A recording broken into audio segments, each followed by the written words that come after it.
नमस्कार. महसूलशाही या आपल्या हक्काच्या चॅनलवर सर्वांचं स्वागत आहे. नक्कीच, सर्वांचे स्वागत.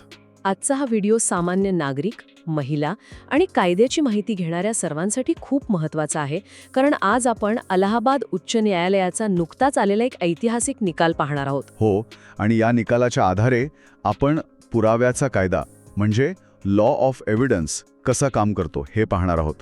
सोबतच महसूल दप्तरात नोंदी करताना लोक आणि अधिकारी काय चुका करतात, आणि सर्वात महत्त्वाचे म्हणजे पतीच्या मृत्यूनंतर सासरच्या संपत्तीवरनी थेट सासऱ्याच्या 7/12 उतार्यावरील विधवेचा हक्क कसा अबाधित राहतो हे आपण अगदी सविस्तर समजून घेणार आहोत. होय, हे सगळेच मुद्दे खूप कळीचे आहेत. आणि हा व्हिडिओ शेवटपर्यंत नक्की बघा, कारण पुढे खूप उपयोगी आणि महत्त्वाची माहिती आहे.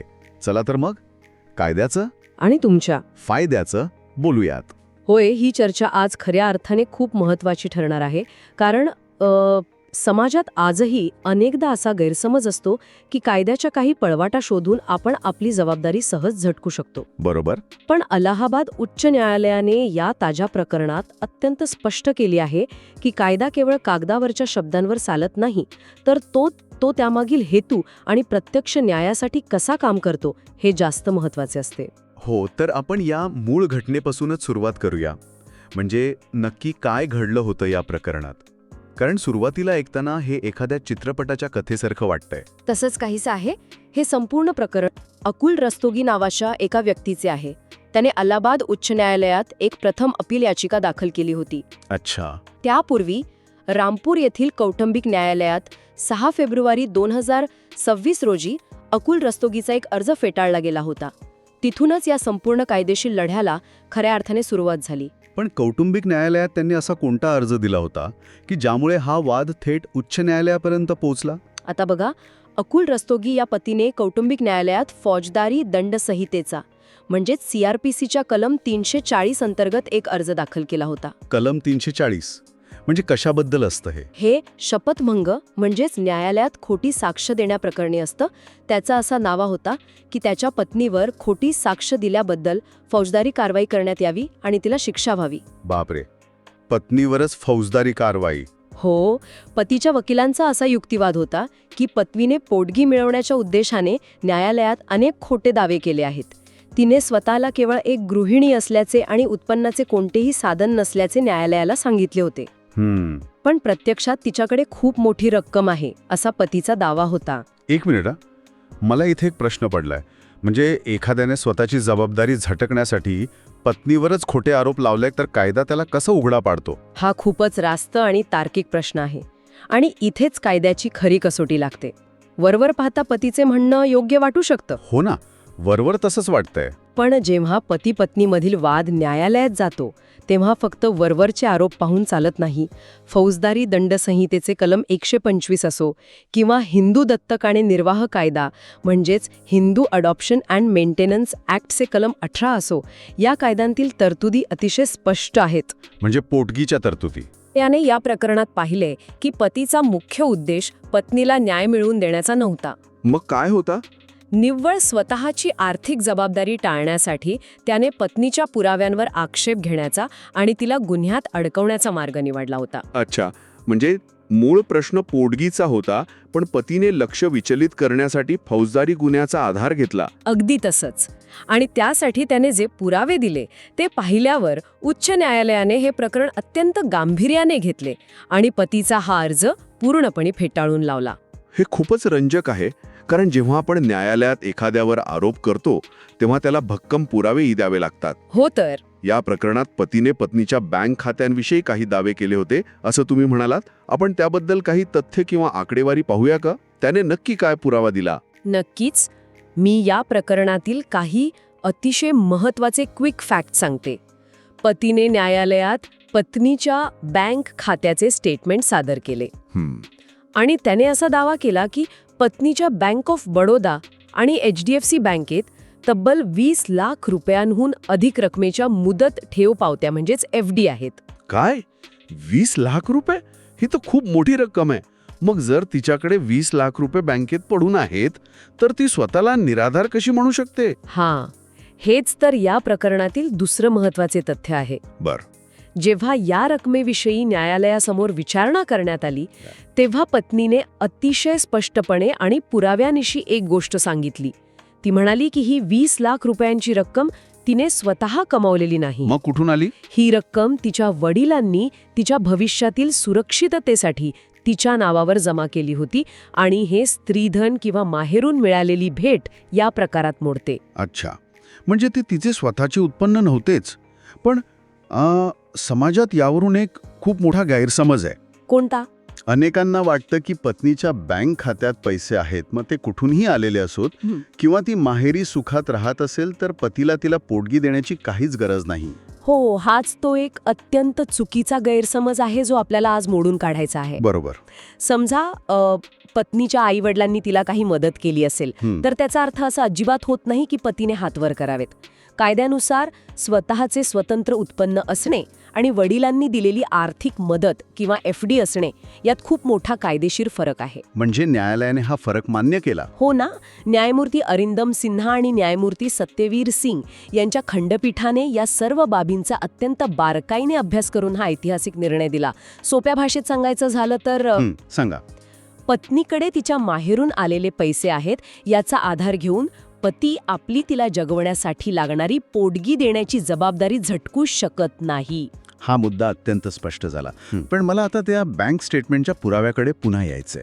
पतीने जर बँक स्टेटमेंट दिले होते तर त्यात ही रक्कम वडिलांनी दिली आहे हे दिसत नव्हतं का? मग त्याने तिला खोटारडी कसं ठरवलं? इथेच खरा पुराव्याचा कायदा म्हणजेच इंडियन एव्हिडन्स ॲक्टचा कस लागतो. कसं काय? पतीने अत्यंत चलाखीने पत्नीच्या बँक स्टेटमेंटचा फक्त तोच भाग न्यायालयासमोर ठळकपणे आणला ज्यामध्ये 20 लाख रुपयांची शिल्लक रक्कम दिसत होती. आणि बाकीचं काय? तो पैसा कुठून आला, त्याचा स्रोत काय आहे हे जाणीवपूर्वक लपवण्याचा प्रयत्न त्याने केला. म्हणजे एखाद्या फोटोचा फक्त उजेड असलेला भाग दाखवायचा आणि अंधारात काय दडलंय, खरी परिस्थिती काय आहे ते लपवायचं. अगदी योग्य उदाहरण दिलेत तुम्ही. कायद्याच्या भाषेत सांगायचे तर पुराव्याचा कायदा हे स्पष्ट करतो की तुम्ही पुराव्याची अशी सोयीस्कर विभागणी करू शकत नाही. म्हणजे आपल्या फायद्याचं तेवढंच घ्यायचं असं चालत नाही. हो. जेव्हा तुम्ही न्यायालयात एखादा दस्तऐवज पुराव्यासाठी देतात तेव्हा त्याचा केवळ तुमच्या फायद्याचा किंवा सोयीस्कर भाग स्वीकारणे आणि बाकीचा गैरसोयीचा भाग नाकारणे हे कायद्याला पूर्णपणे अमान्य आहे. अच्छा, म्हणजे जर पतीने ते स्टेटमेंट दिले तर त्याला त्यातील ही रक्कम वडिलांकडून आली आहे ही नोंद सुद्धा मान्य करावीच लागेल. बरोबर. संपूर्ण दस्तऐवज जसा आहे तसा एकत्रितपणे विश्वसनीय म्हणून स्वीकारला गेला पाहिजे. तुम्ही असा युक्तिवाद करू शकत नाही की स्टेटमेंटमधला 20 लाख आकडा खरा आहे पण ते पैसे वडिलांनी दिले ही एंट्री मात्र खोटी आहे. हे खूप महत्वाचं कायदेशीर तत्व आहे. हो, आणि इथे फक्त न्यायालयाचाच प्रश्न नाही. मला इथे एका खूप महत्वाच्या समस्येकडे लक्ष वेधायचे आहे. अनेकदा आपल्या महसूल कार्यालयात म्हणजे तहसील कार्यालयात किंवा तलाठी दप्तरात सामान्य नागरिक आणि स्वतः अधिकारी किंवा कर्मचारी सुद्धा याच तत्वाचं उल्लंघन करून मोठी चूक करतात. महसूल विभागात ते कसे काय? तिथे बँक स्टेटमेंटचा काय संबंध? बँक स्टेटमेंटचा नाही पण न्यायालयीन आदेश किंवा इतर अधिकृत कागदपत्रांचा संबंध येतो. अच्छा. जेव्हा नागरिक 7/12 उतार्यावर फेरफार घेण्यासाठी किंवा नोंद लावण्यासाठी एखादा कोर्टाचा निकाल घेऊन तलाठी किंवा मंडळ अधिकारी यांच्याकडे जातात तेव्हा तिथेही हीच चेरी पिकिंग म्हणजे सोयीचा भाग निवडण्याची चूक होते. म्हणजे तिथे पण लोक कागदपत्र लपवतात? हो. त्यामुळे मी इथे एक अत्यंत महत्त्वाची माहिती सांगू इच्छिते जी शेतकरी, नागरिक आणि महसूल अधिकारी या सर्वांनीच लक्षात ठेवली पाहिजे. नक्कीच सांगा, कारण महसूल दफ्तरातील चुकांमुळे अनेक वर्ष लोकांचे वाद चालतात. आपण ही माहिती कशी दुरुस्त करावी हे समजून घेऊया. आता बघा, यात मी 3 महत्त्वाचे टप्पे सांगते.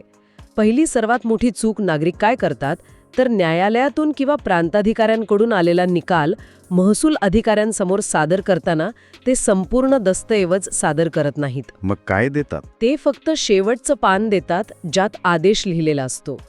हे अत्यंत चुकीचे आहे. कायदा सांगतो की संपूर्ण निकालपत्र पहिल्या पानापासून शेवटपर्यंत सादर करणं बंधनकारक आहे. हा पहिला टप्पा झाला, संपूर्ण निकालपत्र देणे. बरोबर. दुसरा टप्पा म्हणजे अधिकारी वर्गानेही केवळ पहिल्या किंवा शेवटच्या पानावर अवलंबून न राहता पूर्ण निकाल वाचला पाहिजे, कारण मध्ये अनेक अटी दिलेल्या असतात. केवळ सोयीस्कर भाग निवडायचा नाही. म्हणजे फक्त आपल्याला हवा असलेला निर्णय दाखवायचा आणि अटी लपवायच्या असं लोक करतात. होय, आणि अनेकदा फेरफार मंजूर करताना कर्मचारी फक्त आदेशाचा शेवटचा परिषद वाचतात, पण त्या निकालात इतर वारसांचे हक्क किंवा मालमत्तेवरील बोजा याविषयी काही नोंदी आहेत का हे पूर्ण संदर्भ न समजून घेता चुकीची नोंद सातबारावर केली जाते. ही खूप मोठी चूक आहे. आणि तिसरा टप्पा म्हणजे पुराव्याच्या विश्वासार्हतेवर पूर्णपणे अवलंबून राहणे. जर तुम्ही एखादा कागद किंवा वाटपपत्र पुरावा म्हणून देत आहात तर त्यातील सर्व अटी, शर्ती आणि सर्व व्यक्तींचे हक्क तुम्हाला मान्य आहेत हे गृहीत धरले जाते. तुम्ही फक्त स्वतःच्या नावापुरता विचार करून कागद वापरू शकत नाही. ही खूपच महत्वाची आणि रोजच्या व्यवहारातील माहिती आहे. 7/12वरील चुकीच्या नोंदी आणि प्रलंबित प्रकरणे यामुळेच तर वाढतात. हो, अगदी खरंय. पण याच अनुषंगाने मला एका अत्यंत संवेदनशील विषयाकडे वळायचे, जो अनेक महिलांच्या जिव्हाळ्याचा आहे. कोणता विषय? मगाशी आपण पतीच्या जबाबदारीविषयी बोललो, पण अनेकदा असा एक अत्यंत क्रूर गैरसमज समाजात पाहायला मिळतो. हां. अनेकांना वाटतं की दुर्दैवाने पतीचे निधन झाले किंवा ते कायदेशीररित्या विभक्त झाले तर त्यानंतर सासरच्या लोकांची, विशेषतः सासऱ्याची, त्या सुनेप्रती कोणतीही आर्थिक जबाबदारी उरत नाही. हो, हे खूप ऐकायला मिळतं. लोक थेट सांगतात की मुलगा गेला म्हणजे आमचा सुनेशी काही संबंध नाही, तिने तिच्या माहेरी जावे. हा आपल्या समाजातील एक अत्यंत विदारक आणि चुकीचा गैरसमज आहे, आणि याच गैरसमजाला आज आपल्याला कायद्याच्या आधारे पूर्णपणे मोडून काढायचं आहे. नक्कीच. समजा दुर्दैवाने पतीचे निधन झाले तर कायद्यानुसार पत्नीला पोटगी देण्याचं कर्तव्य तिथेच हवेत विरत नाही. हिंदू दत्तक आणि निर्वाह कायदा 1956च्या कलम 19 मध्ये याविषयी अत्यंत स्पष्ट आणि कडक तरतुदी आहेत. कलम 19. त्यात काय म्हटलंय?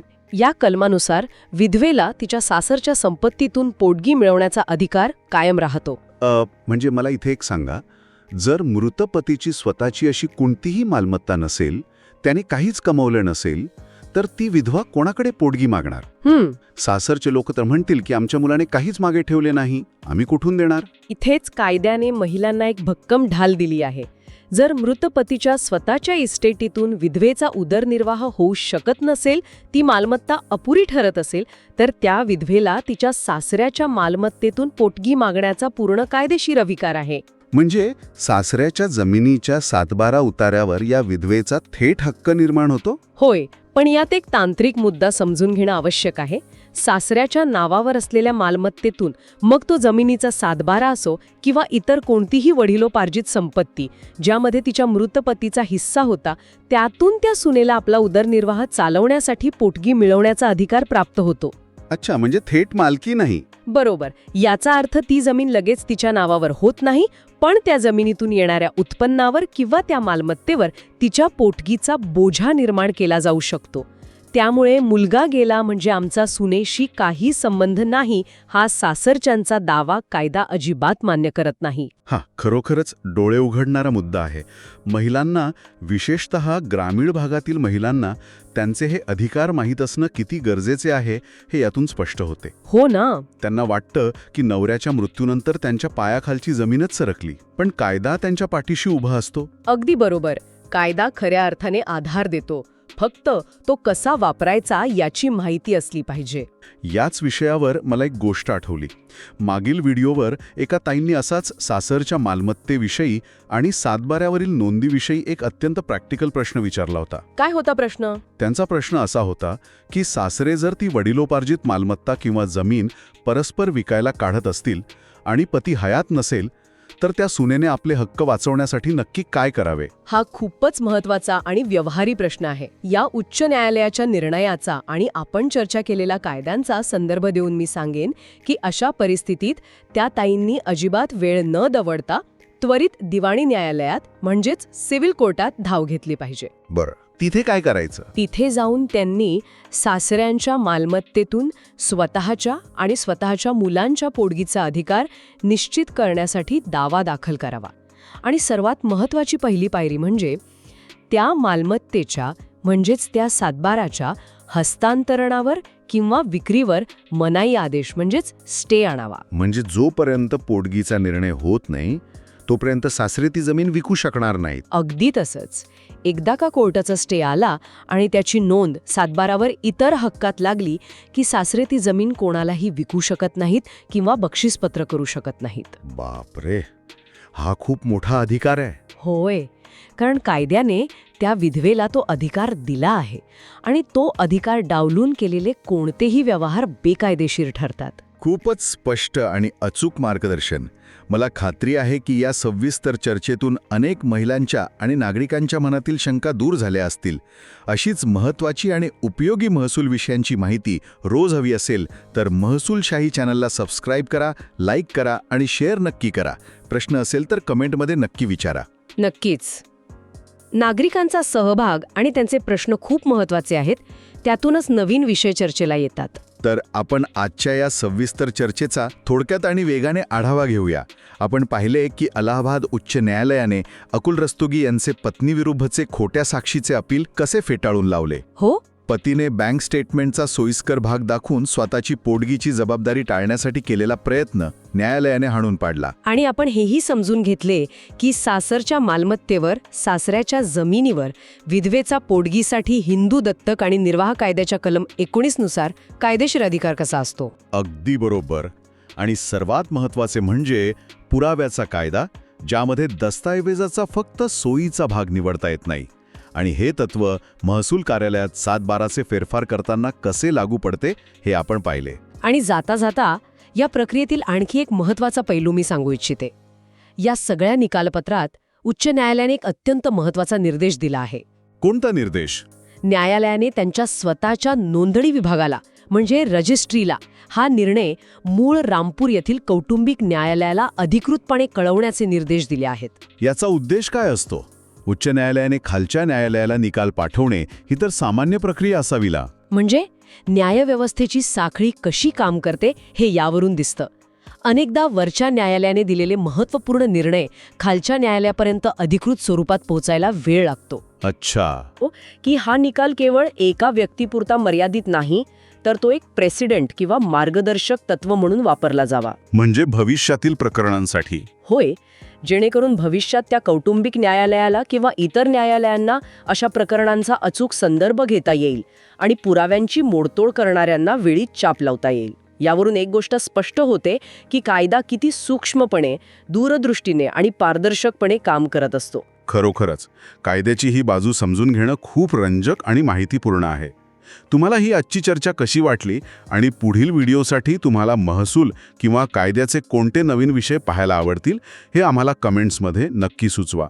तुमचे प्रश्न आमच्यासाठी मार्गदर्शक ठरतात. होय, आणि महसूल संबंधित नवनवीन माहिती, शासन निर्णयांच्या अपडेट्स आणि कायदेशीर बदलांची माहिती सर्वात आधी मिळवण्यासाठी आमच्या चॅनलच्या व्हॉट्सॲप आणि टेलिग्राम ग्रुपमध्ये नक्की सामील व्हा. तिथे आपण अशाच महत्त्वाच्या विषयांवर रोज सविस्तर चर्चा करत असतो. बरोबर. आणि सर्वात महत्त्वाची गोष्ट, हा व्हिडिओ आपल्या मित्रांना व्हॉट्सॲप ग्रुपमध्ये फॉरवर्ड करा, जेणेकरून माहिती प्रत्येक गरजू व्यक्तीपर्यंत पोहोचेल. ज्ञान वाटल्याने वाढते आणि कायद्याचं योग्य ज्ञान तर प्रत्येक सामान्य माणसाची भक्कम ढाल बनू शकते. अगदी 100%. कारण आम्हाला विश्वास आहे की ज्ञान हे प्रत्येकाचा हक्क आहे. आज इथेच थांबूया. लवकरच भेटू पुढील भागात. धन्यवाद. जय महाराष्ट्र.